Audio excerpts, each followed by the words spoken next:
Nick Kyrgios and Novak Djokovic struck up a close relationship over the course of 2022.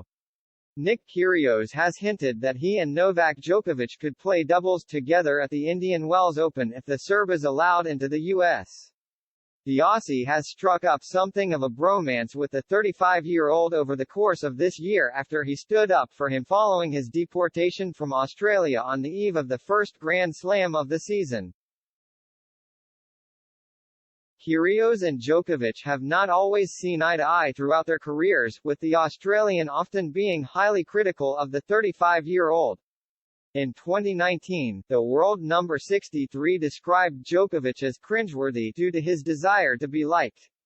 He then criticized the tennis legend again over his stupidity for organizing the 2020 Adria Tour. The event ended up becoming a hotspot for the coronavirus and was widely condemned throughout the tennis community. However, their relationship has blossomed over the course of 2022, starting at the Australian Open. Djokovic was deported from Melbourne over his vaccination status, with Kyrgios among those taking a public stand against his own country, something Djokovic remains grateful for.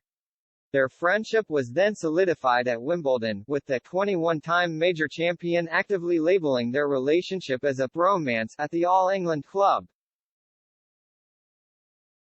They eventually met in the final, with Djokovic claiming his seventh crown at the venue after beating Kyrgios in 4 sets. Now Kyrgios has suggested that the pair could be about to get even closer as he lines up a doubles appearance alongside the tennis legend at the Indian Wells Open. The 27-year-old was responding to a comment from a fan about the November-ic bromance on his Instagram story. He wrote, "If Novak is allowed into the USA, we are playing doubles at Indian Wells. Y'all ready?" Tennis fans face an anxious wait over whether or not the partnership will be possible. The tournament is played in California next March, but the United States currently still has a policy where no non-U.S. citizens can enter the country unless they have received 2 vaccinations against COVID-19.